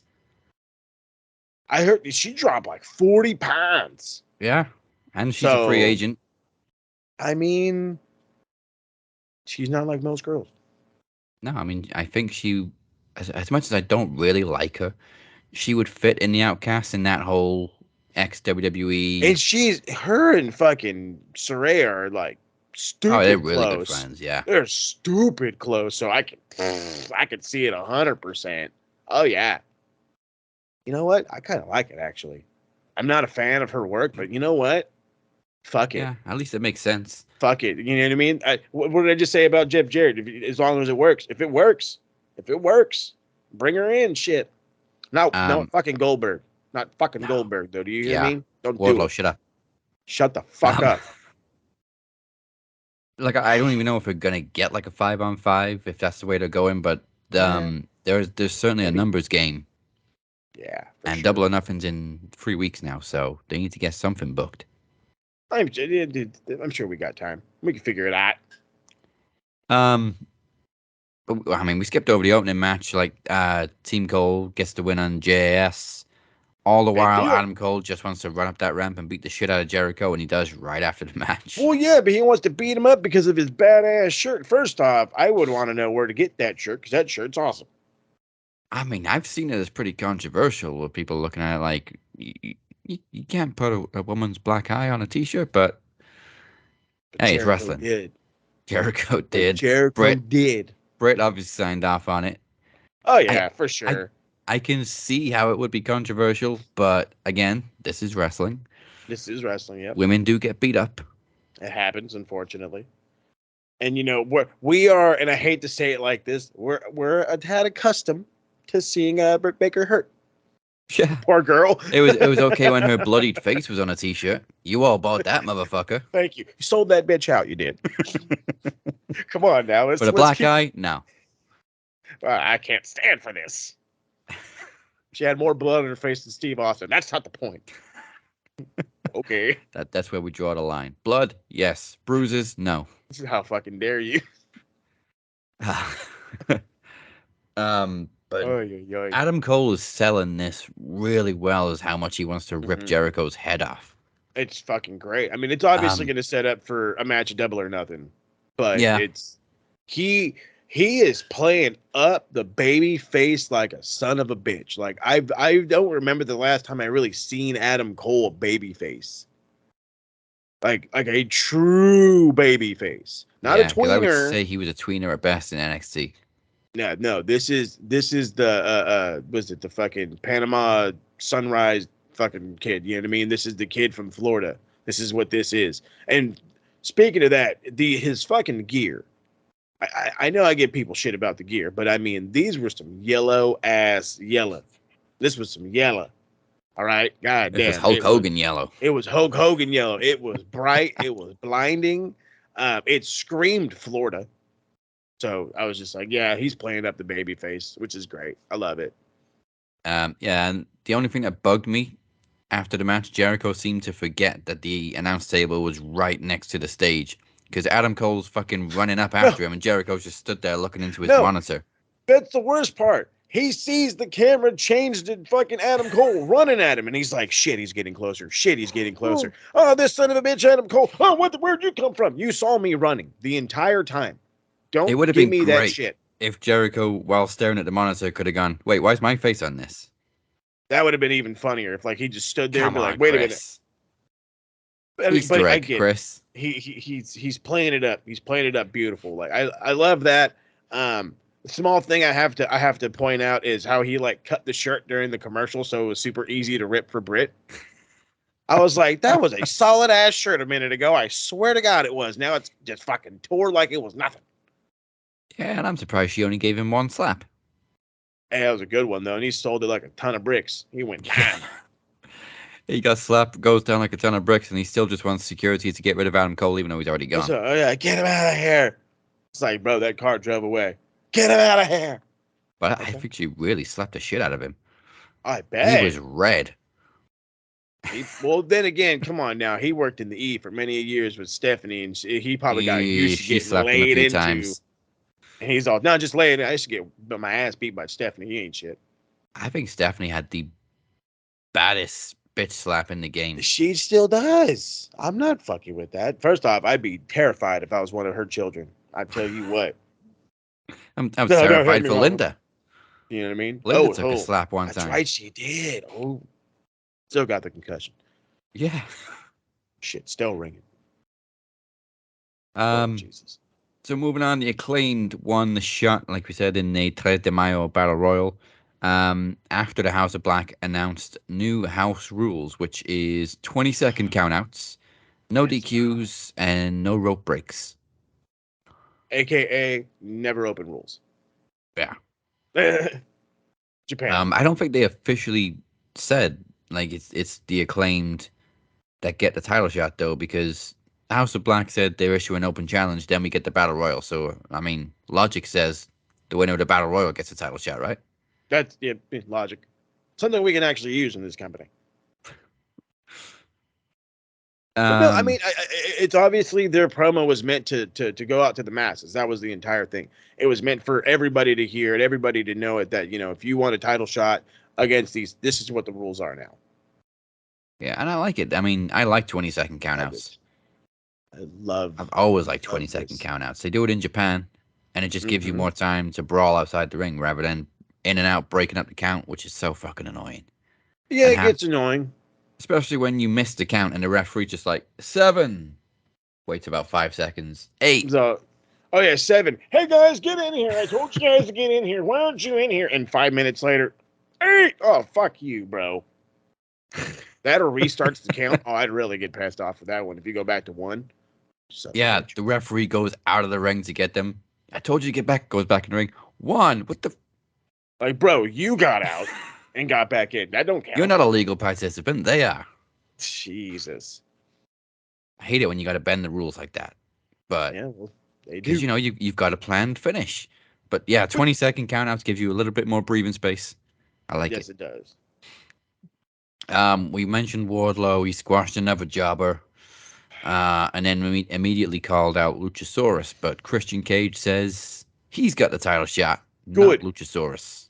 Good. Which is what we said should happen. Because, fuck, I'm sorry, dude. Luchasaurus is, I don't give a shit. Cold, lukewarm. No, not even lukewarm. He's cold, ice cold. Freezing. Cubes, baby. Ice cubes.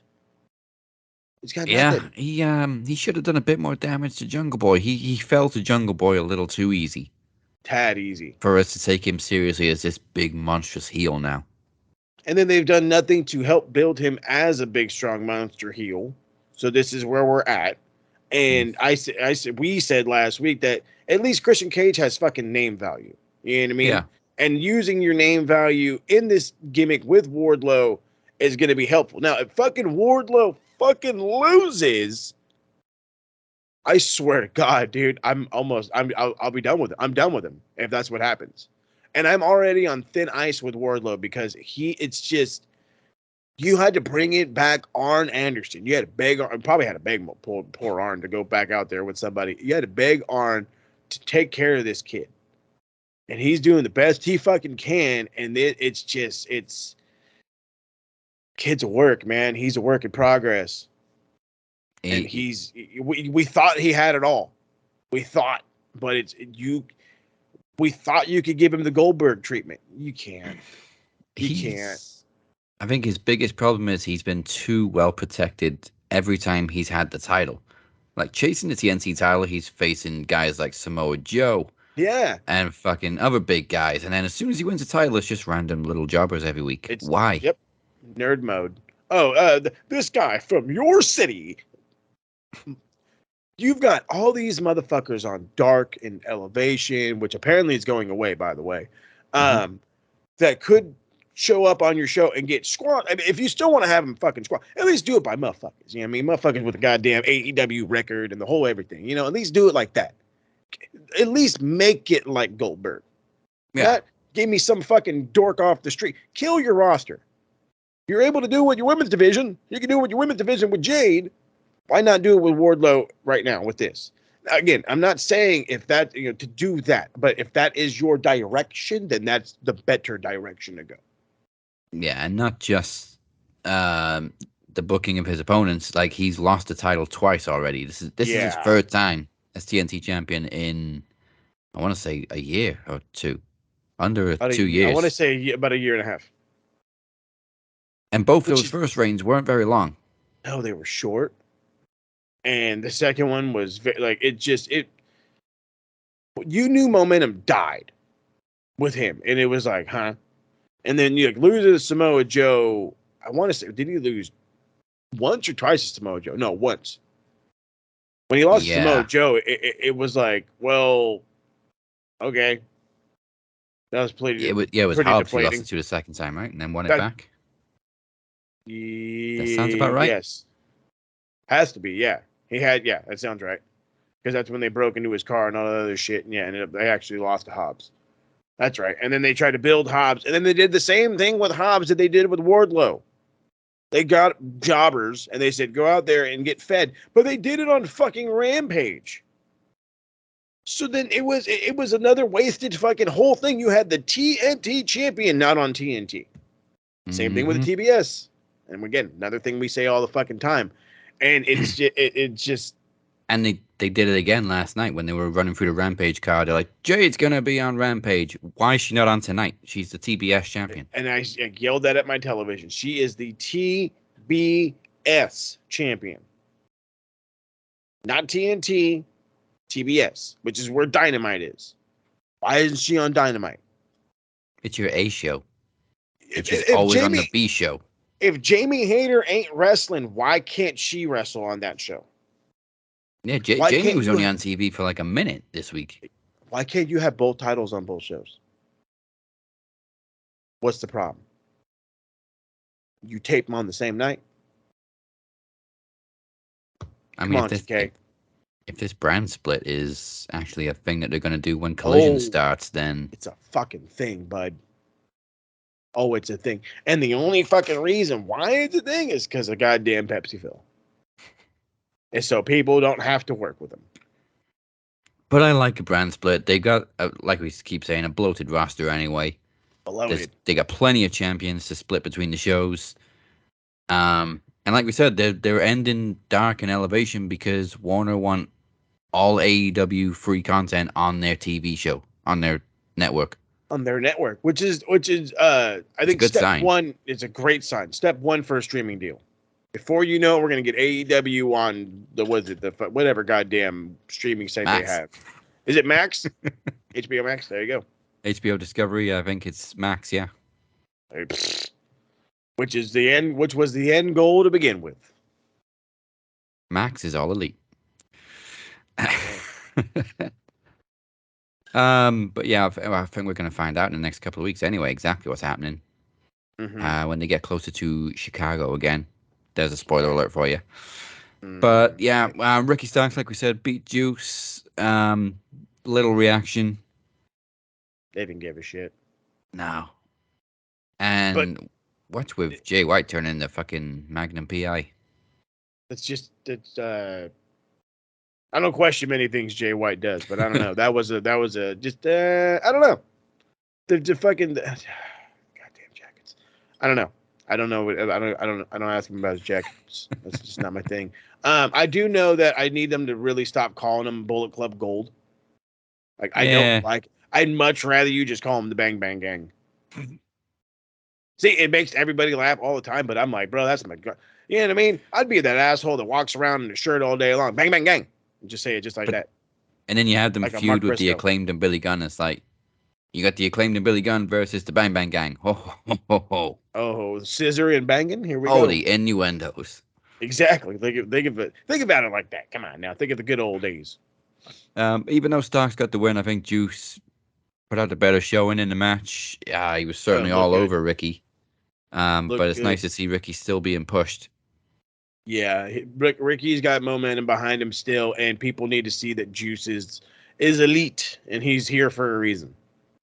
And like they said on commentary, not to be underestimated. Oh God, no! Guy won with a broke fucking hand, for crying out loud. It's a broken metatarsal. That's what that is. Metatarsal. That was a great fucking promo. That was an amazing promo. If you guys don't have no idea what we're talking about, go to YouTube right now after you're done watching the show, obviously. And check out, just look up Juice Robinson broken hand promo. And it's fan-fucking-tastic. That's Bullet Club Gold right there. Fucking And he wasn't even in Bullet Club at the time. Nope. So yeah, the main event, Darby Allin hits the coffin drop to secure the 4 Pillars match, which we knew was coming since day one.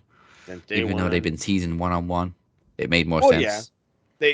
MJF playing the bad guy, not so bad guy, like, oh, you and me, Jungle Boy, we could do this together. And I told you, if you shut the fuck up. And MJF even went, look, you're not world champion material, but you can be a sidekick. But you can be my fucking sidekick. And then goddamn Darby pissed me off with his fucking high school kid reaction of, what was that about? Nothing, man. Don't worry about it. Let's go get him tonight. No, fuck you. I'm gonna get him. Like, what? Yeah, why didn't Jungle Boy just say right in front of you? Like, he tried to bribe me and I said no? That's all you had to say. He probably would have been like, no, you took that bribe. Like, no, you fucker. Like, they made Darby to look like such an asshole. Like, it just, for at least to me, it made him look like such an ass bag. But I gotta fucking talk about the goddamn buckery that was the fucking trip to the farm for the fucking goddamn whatever the fuck their name is. I just think it's fucking. First off, that felt like a very bad connection of Impact and WWE. It was so Impact. It was so Impact. It wasn't even funny, but it had some WWE in it. Papa Briscoe is the best. He's just like, I know that I know fucking he's all right, but what about them other ones? You can't trust them boys in the coveralls. Which one? both of them. It's like, well, yeah, they're fucking, look at their dumbasses guys over here fucking kicking and turning and looking like a jackass. Fucking Jeff Jarrett looks like he was doing regular ass yard work like every fucking other Saturday. Like that motherfucker did not look like he was going to be any different than what he probably already does. I was like, he probably knows how to drive that tractor, that bulldozer, that backhoe, the whole everything. Like he probably owns them all. Meanwhile, like, Jay Lethal just he's just standing around. Hey, you guys, shit, and starting them. Jeez. Fucking speaking about sitting around and doing jackass nothing. First off, where do you find coveralls that big?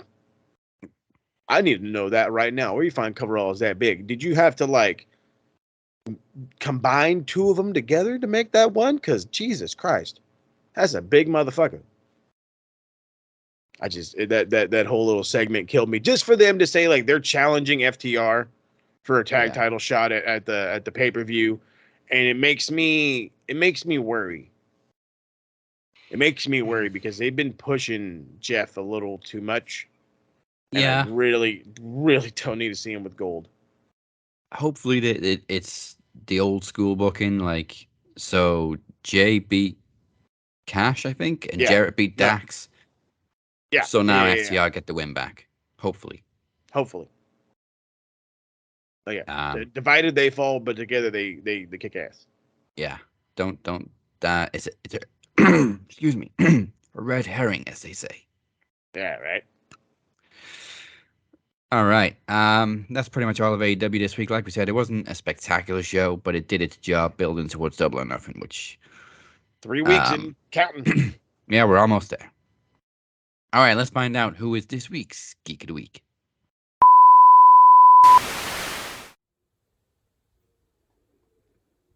Moses Marquez. I should be commending you on your bravery and honor for wanting to be a fighting champion. But if I'm being blunt, your ego makes you stupid, makes you naive. Because the fact is, Moses, I know you better than you know yourself. I know your zip code is not. I know your IP address is to. I even know about that little incident after wrestling practice, the one after the girls' basketball game. That's the kicker, Moses.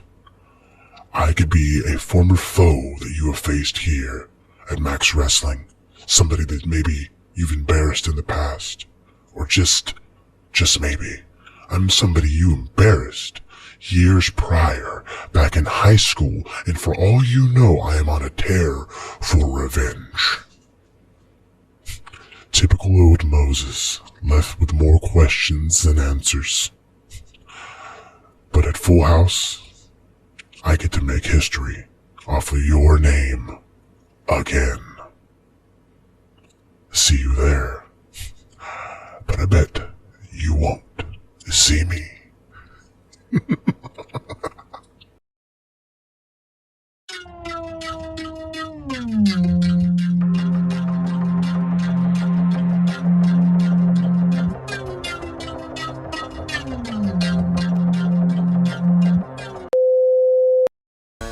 Pencil neck geek, gritty freak, scum sucking peahead with a lousy physique. He's a one-man, no-cut, losing streak. Nothing but a pencil neck geek. Pencil neck geek. All right, so I'm gonna keep it mad funky with y'all. It's a little indifferent this week.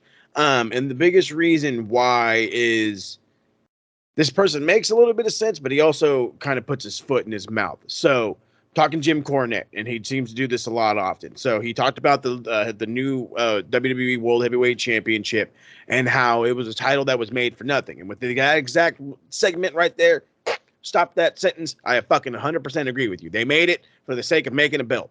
Don't hate it. I like it. You know what I mean? It's just also kind of stupid.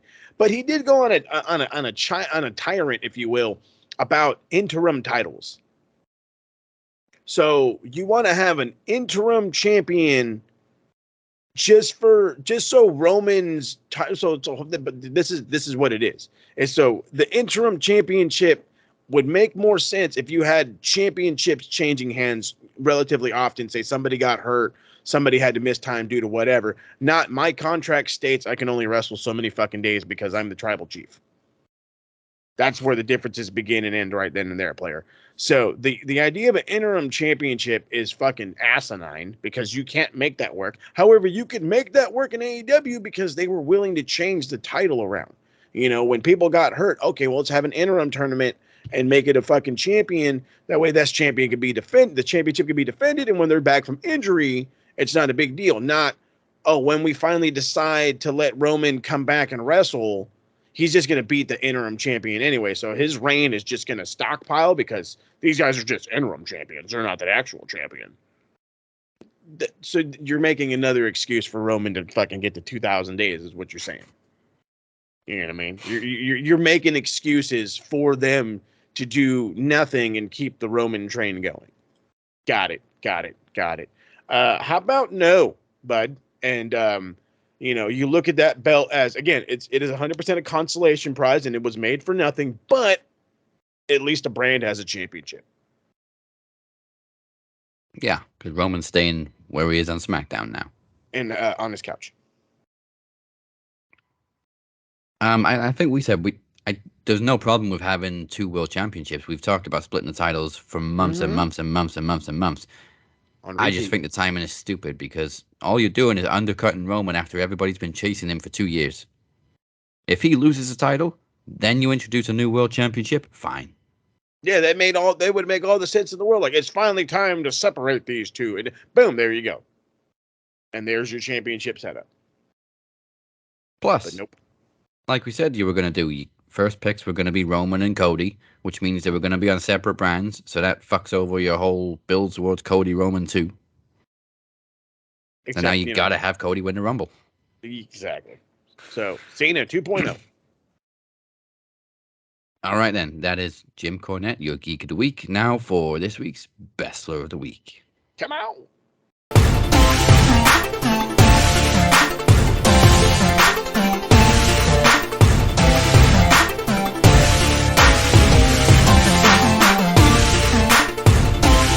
I'm going to go with somebody who didn't win this week, but like I just said a few moments ago, put in a great performance in the match. He's certainly getting some attention on AEW every week. He's wrestling pretty much every week. Yes, keep it going. He's gone from like making sporadic appearances from New Japan in AEW to being fully all elite, being there every week, killing it, and becoming, I guess you could say, one of the hardest workers in the company right now. Let's give it to Juice Robinson. Rock out, Juice. He's rock hard. That's the best of the fucking week. That's what that is. That's right. All right, then. That's your best for the week. And now you are finally, after so many weeks, going to get your first ever 60-second promo from Moses against Stevie Richards. Stevie Richards, all right, let's go. 60 seconds on the clock, picking up in microphone, make it straight right here.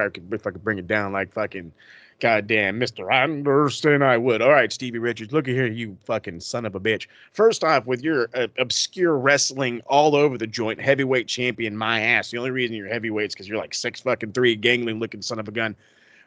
You ruined my childhood, you bastard. Do you understand that? Every fucking time I was getting close to seeing some free boobies on television, I got to hear the fucking sirens and somebody has to come out and ruin me. And every time it's you and your fucking tie and your goddamn white shirt, this just needs to be censored. You don't know what needs to be censored. You need to be censored. That's what needs to be censored.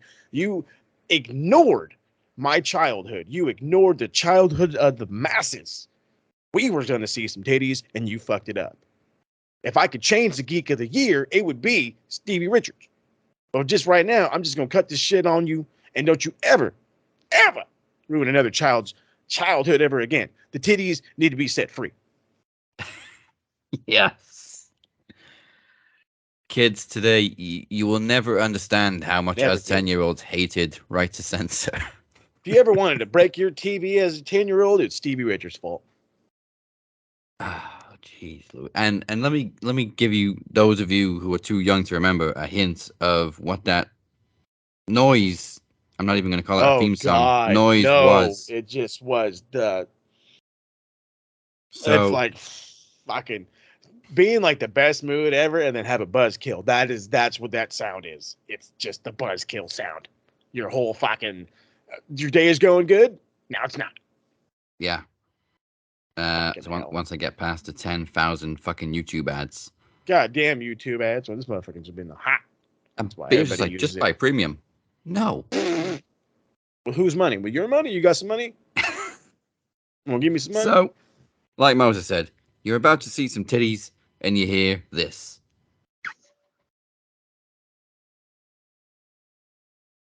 Good Lord. And that was it, the whole way to the ring. Fucking just That was the loud and entrance annoying. music. It was very loud, yeah.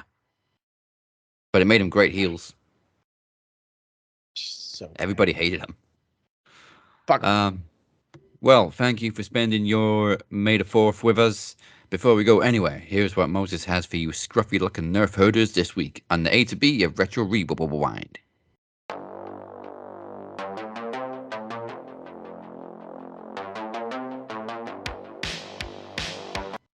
That's right. So, unfortunately, mode it is still on the hiatus. However, the TSK has officially started replanning dates, and we are going to do the best we can to get not only a Forbidden Door 2 predictions thing open, but the Wembley Stadium thing open. And there's a very strong possibility of a Double or Nothing's review show. Even if it's just me, Rob, and DC, there's a strong possibility. On top of that, there was supposed to be vlog footage from the Ring of Honor show. There will be vlog footage for the Dynamite after Double or Nothing, as it will be here live from San Diego State University, where I will for sure be in the audience. I'm not sure if any of the other TSK are coming. Rob is probably going. Happy birthday to Rob Davis, by the way, if y'all haven't already.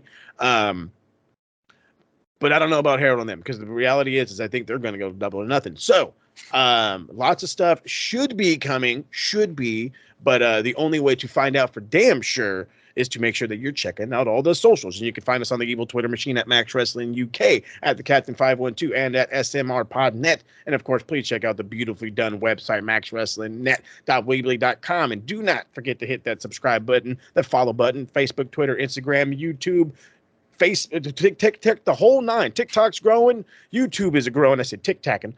So YouTube is, again, where we're getting. We're trying to get, we got to get to 1,000. The sooner we get to 1,000, it means the sooner we can start going live and we can start doing better stuff.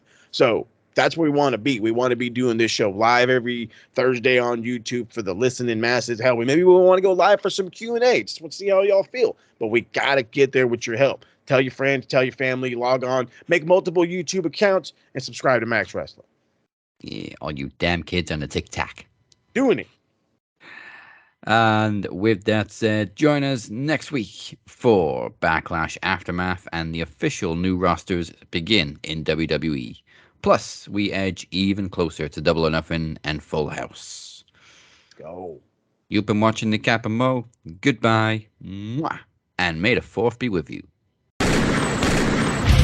You son of a bitch, hacker motherfucker, I'll kick your ass. Rather than a bang, maybe that should have been a pew pew.